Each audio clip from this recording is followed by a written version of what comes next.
Hi,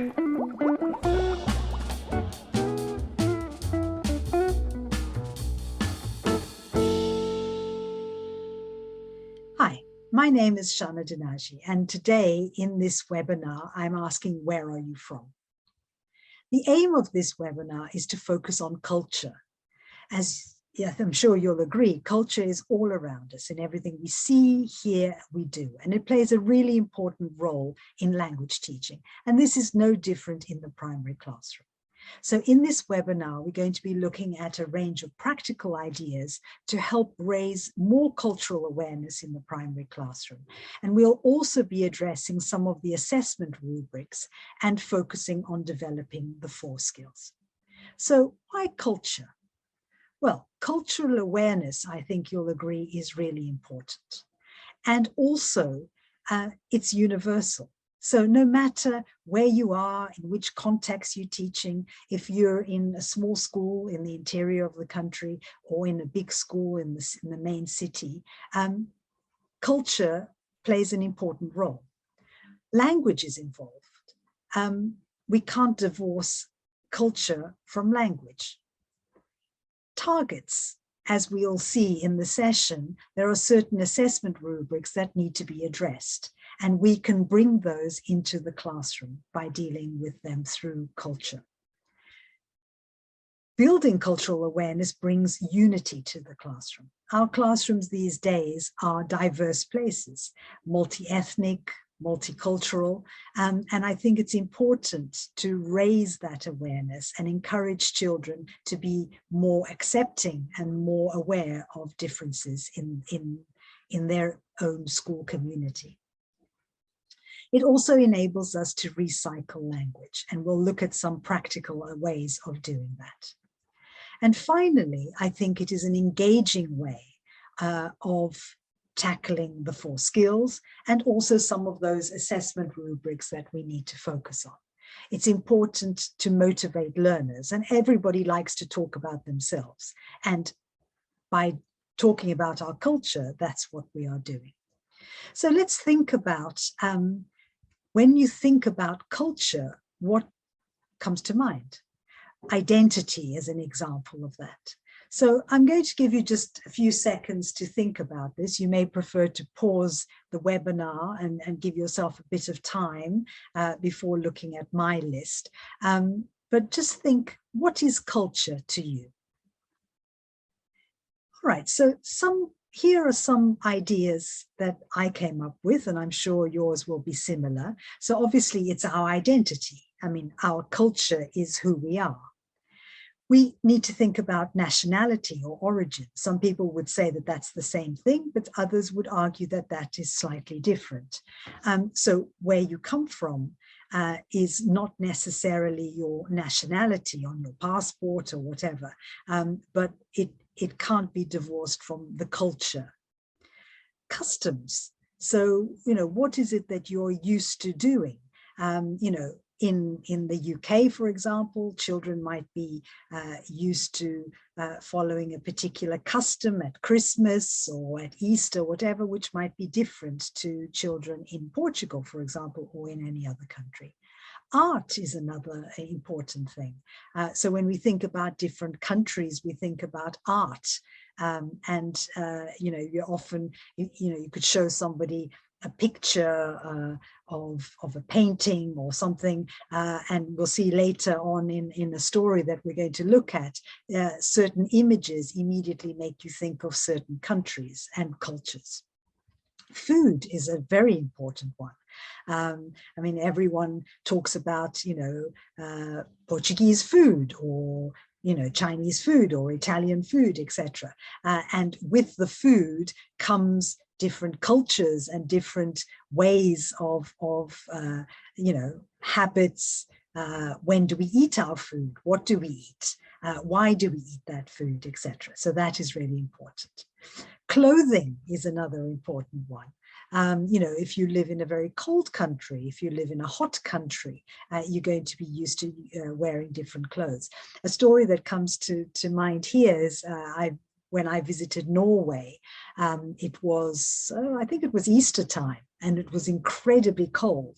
And we were visiting a park, and there were all these tiny, tiny little children who were completely bundled up in these sort of Eskimo-like outfits. But, you know, they were playing in the snow, they were falling in the snow, they were getting wet, etc. And, you know, no one was bothered. And I was thinking, here in Portugal, we wouldn't let the children do that. We'd be afraid that they'd get ill and they would be wearing very different clothes. So that's something else. So that was an example of clothing, but also it's got to do with the culture of the country. Festivities is a common one. And obviously in our course books, we often deal with the different festivities and we compare Christmas, you know, in the UK, in Portugal, you know, other things like Easter, Halloween, etc. So again, that is linked to culture. Language, obviously, right? You know, depending on where we come from, we speak in a different way. However, not only in terms of different languages, but within a country, there is different accents, there are different dialects, there's different vocabulary, so lots of things that can be exploited there. And then history and stories. So although these are different, I've put them together because obviously we're talking about teaching primary age children, and often history is told as a story. But, you know, we can talk about different legends that are related to different cultures and countries, but also the history of those countries. And I'm sure you've thought of other things that I haven't thought of, but these are just some of the things that I think of when I think about culture. So the question is, in the primary classroom, how many of these things would you deal with? Would you deal with all of them? Some of them? Think about that for a moment, and let's have a look at how we can deal with those in the classroom. Now, I think I would deal with all of those in some way.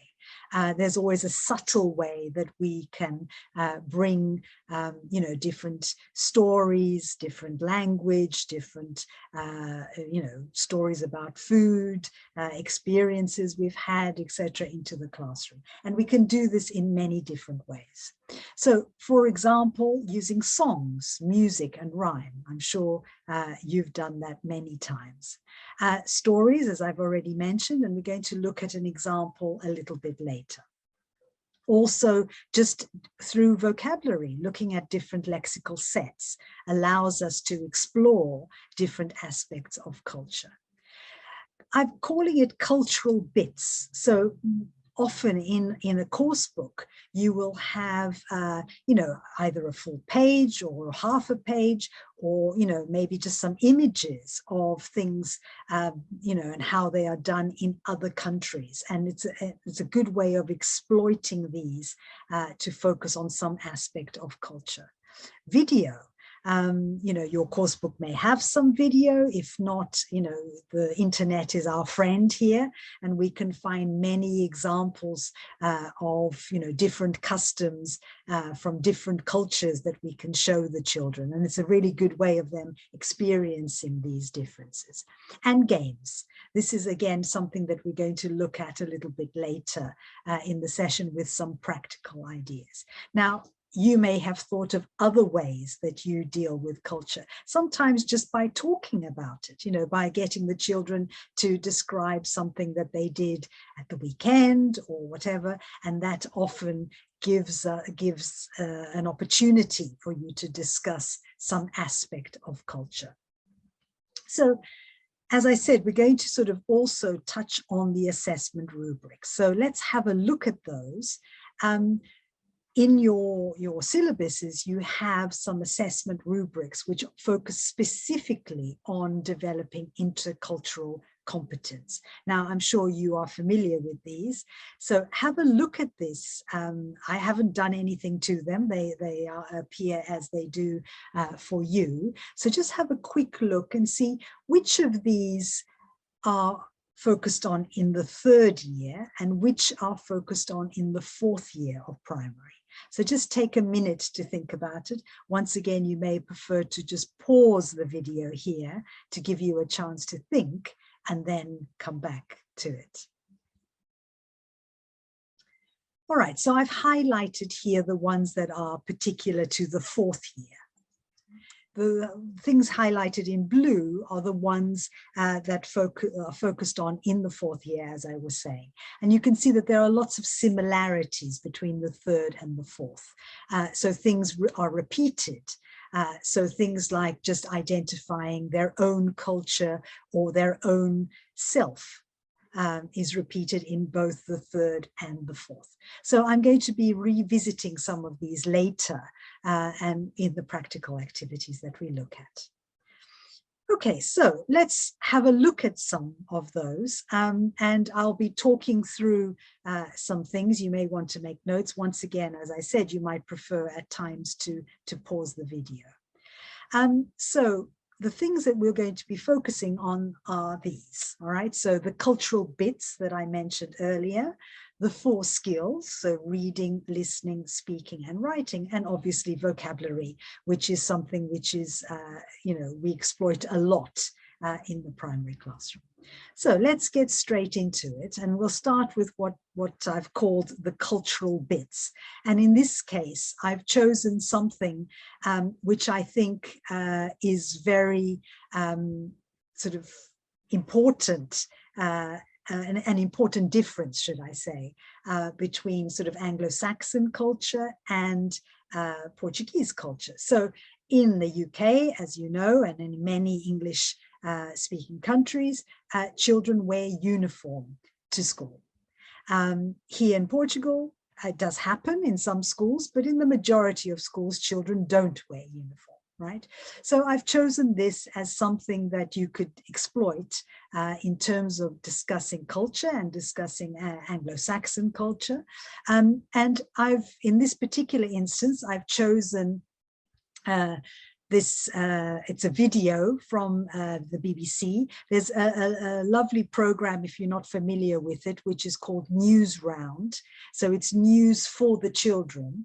If you're not familiar with it, I recommend you have a look, because there are lots of little clips that you can use. I'm not going to be using the video itself, but you might choose to watch it your end, and you might want to exploit it in the classroom.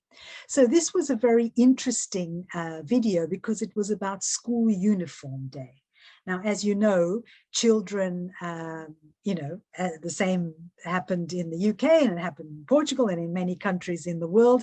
During lockdown, people didn't go to school. So the difference here was that the British children wear uniforms every day, but obviously if they were learning from home, they didn't wear a uniform. They just wore their own regular clothes. So there was this one day where they wore their uniforms and had their lessons, even though they were online on Zoom or whatever it was they were using, but they were all wearing their uniforms, and they did these projects.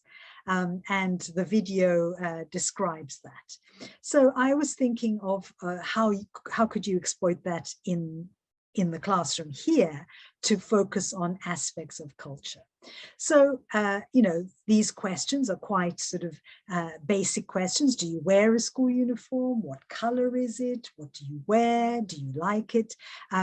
Most children here don't wear a school uniform, so you might want to change it a little bit. So if you did, what color would it be? What would you like to wear, etc.? Do you like it? When I think about my own upbringing, I wore a school uniform. It was a very strange color. I don't think I could even describe the color. I think someone once said it was mink, which is a very strange sort of wishy-washy kind of brown.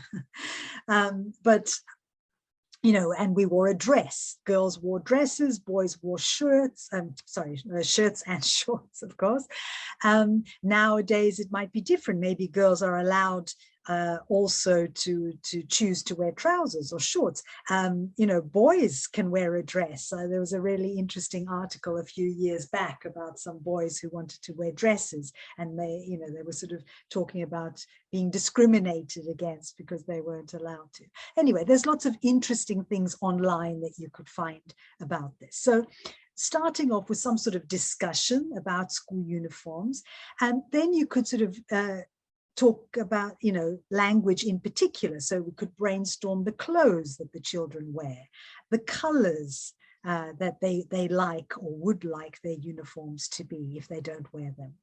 They could design their own school uniform, right? And then if we sort of flick back a little bit to these pictures here, you can see how some children have designed their own uniform and have labeled it with the type of clothing, the colors, and so on, which I think is a lovely idea. And then you could have a competition to vote for the best uniform. Now, of course, if you were teaching third year, you might do this in one way. If you were teaching the fourth year, you would do it in a different way, right? The third year, you might just get them to label, draw pictures and label. If it was the fourth year, they could write and describe their uniform, right? So in terms of assessment, we're looking at vocabulary.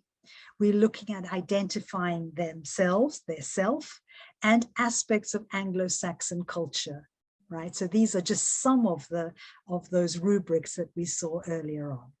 In terms of skills, speaking and listening to each other, if they ask and answer the questions, some writing and reading and writing, if they write a little description, or if you give them a little description. And also if you chose to use a video, maybe the one I suggested or another one, we could bring in the fifth skill of viewing, right? Which they don't necessarily need to understand everything that they can see and hear, but you could get them to, count the number of boys they see, the number of girls, write down the colors of the uniforms they can see, etc. So they don't need to understand everything on the video in order for it to be exploited. So this is an example of one of those cultural bits that you could use and at the same time address some of the assessment rubrics and develop some of the skills. So let's move on to the different skills, the 4 skills, and we'll start off with reading. And in this case, I've selected festivals as the example. Now, I've chosen this one because I think it's quite a common theme in our course books, where there are sections, focusing on the different festivals. And obviously, it's one that's quite easy to exploit. So, at Easter time, you can talk about Easter time in another country. Christmas, the same thing, and so on. So again, some examples here. So showing them some images of different festivals. And here I've stayed away from Christmas just for some variety. But you can have a look. So you get the children to look at the pictures, see if they can identify the festivals. And I'll give you a few seconds to see if you can identify what the festivals are. I'll tell you that it's obviously Halloween, you can guess. The other one is Diwali, which is the Festival of Light, and Carnival, right? So here again, you could exploit, these are just random free images that I found online, but you could get them to look at the colors, tell you what they could see. You could pre-teach some of the vocabulary. You could, these are my pictures, but you could find others and exploit them in any way you like, right? So if we moved on and actually think about a reading text. So I've chosen, again, another image, a festival that I think everyone is familiar with. So the Chinese New Year, which is coming up soon. You could exploit this picture or another random picture, talking about colors, talking about, what you can see, how many people. So you can think of very simple questions that you could ask here. And then provide a little text. Now, sometimes your course book gives you a text that you could use. This is just one that I wrote myself. It's a very simple text, and I've chosen to focus on more than one festival. I'll give you a minute just to read it, and then we can talk a little bit about how to exploit it.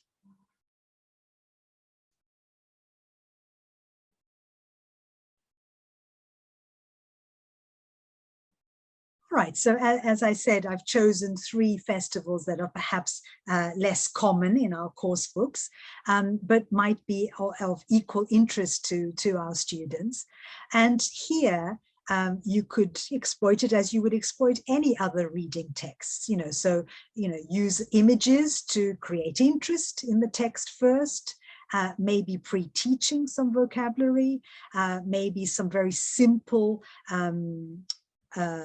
comprehension questions, like, for example, when do they celebrate St. Lucia Day, or what is Diwali, for example, or some true false questions, which are obviously quite easy for the children to answer. So exploiting this as you would any other reading. But for me, one of the most important and the best bits about this is these final questions. What about you? What is your favorite festival? What do you celebrate in your country? So after doing this reading, get the children to talk about what their favorite festival is. And again, something that comes to mind immediately is the sort of popular saints that we all celebrate in June. So, what happens in the north of Portugal is very different to what happens in Lisbon, for example. It's a different day. There are different customs. And so you could get the children to talk about that. Again, depending on the, if it's third or fourth year, they could even be encouraged to write a very simple text. If your classroom, is multi-ethnic or multicultural, you might have children who are from China or from, Eastern Europe, and they may have other festivals that they could share with their classmates. So in terms of assessment here, we've got identifying festivals in different parts of the world and activities linked to them, and also the 4 skills: listening, either to the teacher, to each other, reading, speaking about their own favorite festival, and writing as a possible follow-up. So if we move on to listening, and in this one, I've chosen, rather than having the classic listen to a text, I thought, we could use a song or a story. Now, there are many songs and many stories that we can use that touch on different aspects of culture. And here I've chosen one of my absolute favorite stories because it brings in so many different things. And it's this one, My Granny Went to Market. Some of you may be familiar with this book. I'm going to show you a little bit of the book. I have an older version of the storybook here, but the one you see on the screen is a more up-to-date version. And this can be exploited for many different things, right? So it's My Granny Went to Market, and my granny goes to many different places in the world, right? So one possible starting point is a map of the world, and just getting the children to identify different countries, to find Portugal on the map, to find the UK, to find America or any other English language speaking country. If you have a multicultural group, where do they come from? Can they see their country on the map? Can they show the others? Can the other children find the different countries on the map, etc.? And this, as you'll see here, it's a counting rhyme. So in fact, it includes the numbers 1 to 10, which are very easy, but it's done in a very interesting way. So how can we exploit this story, right? So a starting point, as I said, is the map of the world, right? So I'll show you here. You can't see my face now, but you can see the map.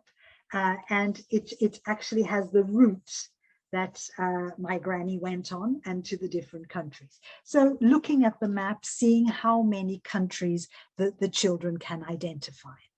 Then perhaps pre-teaching some of the items in the book. So for example, I'll show you here, you can see this is a carpet, right? And it's a special carpet, it's a flying carpet.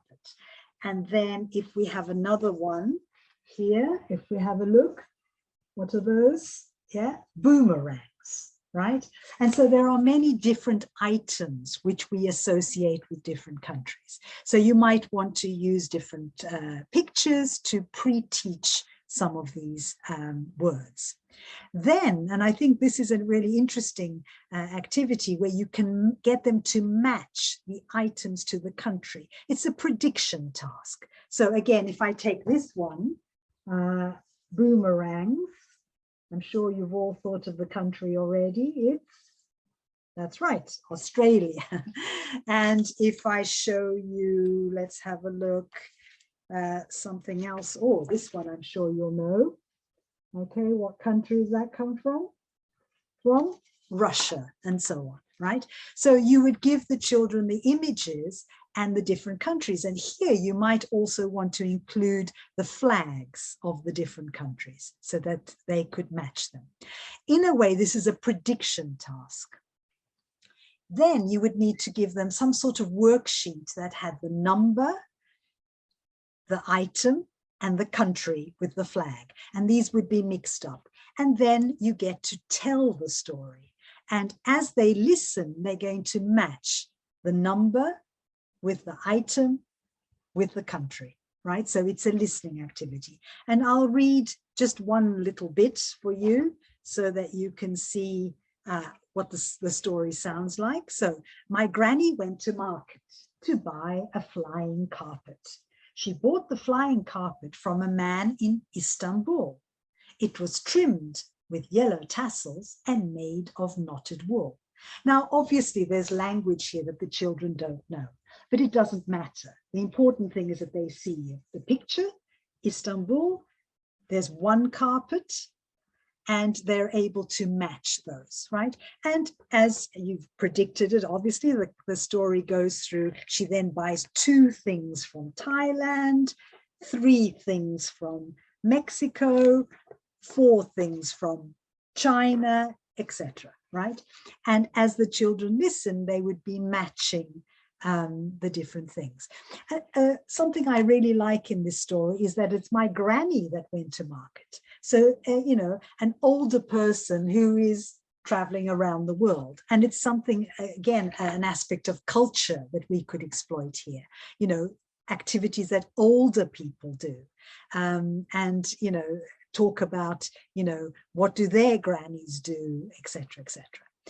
Right. And then going back to the map again and trying to identify, these ones have numbers. So where did she go first? Where did she go second, etc.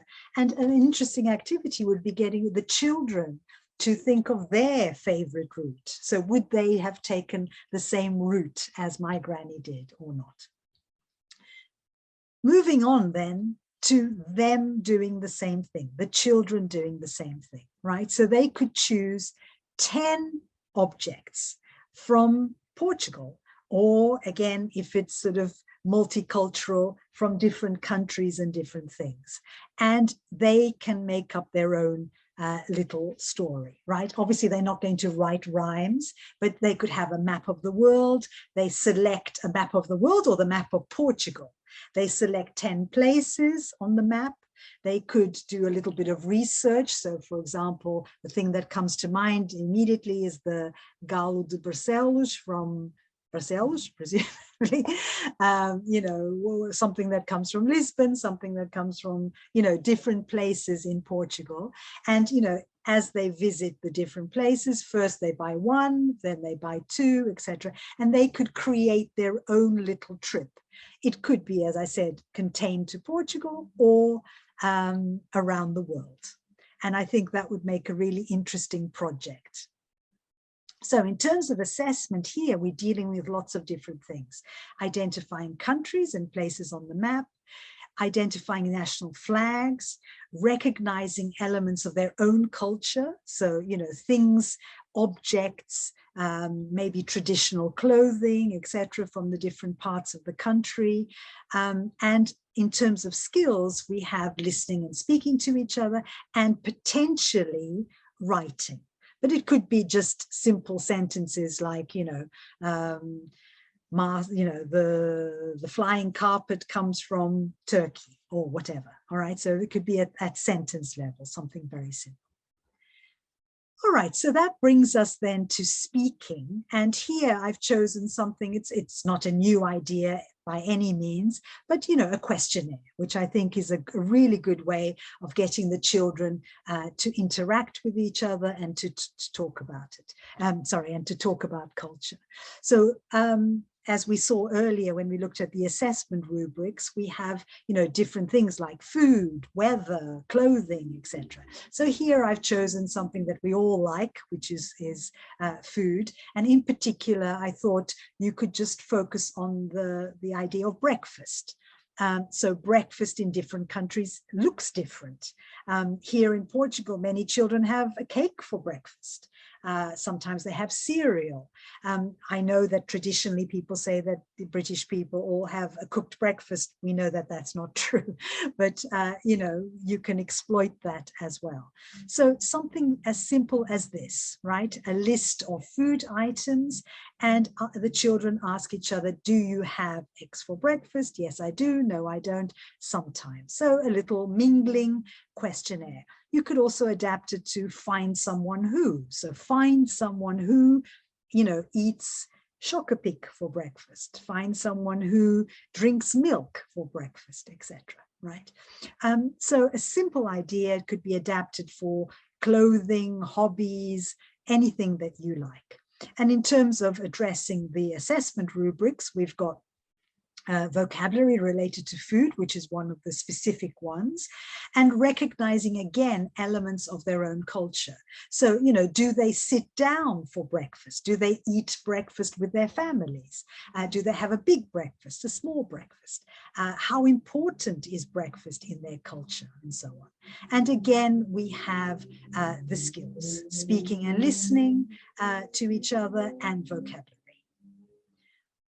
And that brings us to the final skill, which is writing. Now, writing, I think we can link to the speaking, right? So, I mean, the thing that springs to mind straight away is, after the questionnaire, getting them to write a little mini paragraph or, represent the results of this survey in some way. A project about breakfast, where they talk about what they eat, draw pictures of it, etc. Right? So I think it would be very simple to do a writing activity following on from speaking. And another example here is, looking at places in a town. So, having a very simple text, like in my town, there are 3 parks, 2 cinemas, etc. So, you could give them a model text. The children would then write their own and perhaps compare this to, many course books have, a typical town in a small town in England or whatever. But again, it could be looking at other countries as well. Right. I like the idea of bringing in that idea of cross-curricular teaching that we talked about in the previous webinar. So maybe if they have done a survey, they could represent their results in some sort of graph, right? So looking at maths coming into it as well.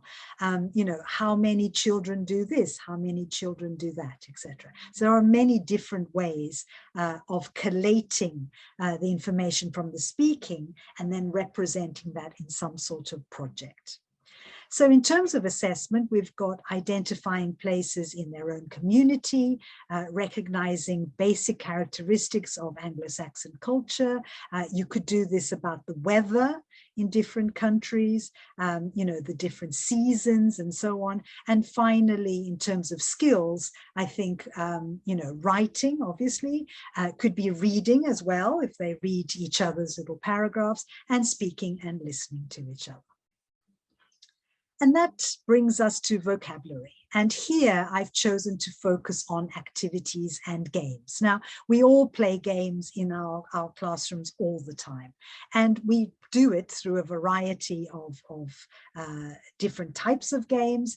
And obviously we can focus on all different vocabulary areas. So we've looked already at sort of, we can talk about clothing, we can talk about food, we can talk about weather, we can talk about places in a town, etc. So all different aspects of culture can come into these games.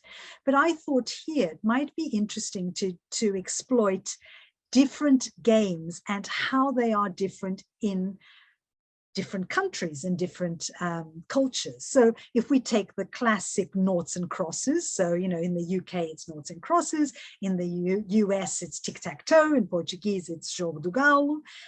You know, the game is the same.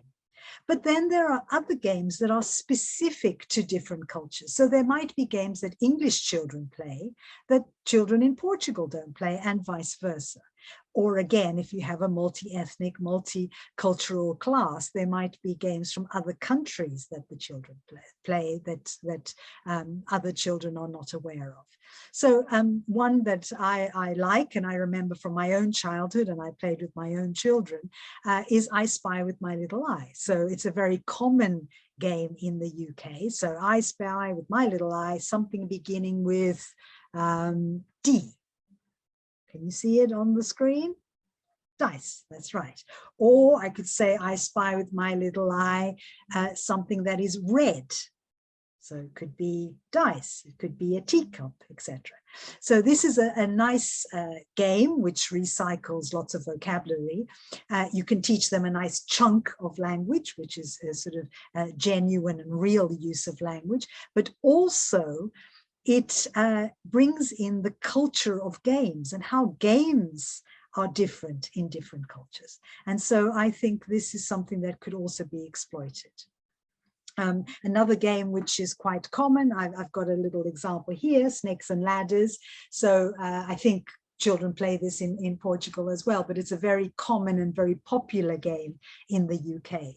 And you could use the game of Snakes and Ladders to talk about the culture of games. So in terms of assessment here, I think it's any of those rubrics that we looked at earlier. And in terms of skills, mainly speaking and listening, but it could also be reading of the instructions, or in some cases, they could invent their own game and write some instructions too. So those are just some examples of some practical activities that you could use in the classroom to focus on culture as we've looked at today. So going back to the beginning, just to sort of bring all of this together. So we want to sort of build cultural awareness, and we can do this through engaging materials and encouraging children to find out about the different cultures in their own class and across the world. Cultural materials can be universal and they can be adapted for different contexts. And at the same time, we can use it to clarify new language and develop the 4 skills. It's a great way of focusing on both vocabulary and aspects of grammar. So we've looked at different lexical sets, but for example, in the questionnaire, we also had, do you, I can't remember, what was it? What do you have for breakfast? Do you have for breakfast? Or do you eat this for breakfast? Meeting targets. So you have these assessment criteria that focuses on culture. So you want to be able to meet those targets. And so we can exploit cultural materials and lots of aspects of your course book to meet these targets and address the criteria as we've seen. It's definitely a way of bringing our children in our classrooms together, right? Nowadays, our schools are more and more culturally diverse. And I think exploiting these aspects of culture is a good way of encouraging children to be open, to be curious about each other, and also to be proud of who they are and their own identity. Recycling. So as we've seen, these activities are ways of recycling language, bringing in the 4 skills. And, you know, maybe you might want to play a game which goes back and focuses on language that you did a few weeks ago or whatever. So the game aspect also is a good way of recycling and developing the 4 skills. And finally, hopefully you found some of these materials engaging. And I think motivating for the children. So raising the level of interest in our classroom, selecting topics and materials that the children will find interesting and will be curious about, will encourage them to talk about themselves and also to build a sense of identity. Right, I hope that you found at least one idea that you might be able to try out with a class of yours. If you do, let us know how you get on, and, you know, enjoy exploiting culture in your classroom. Thank you very much.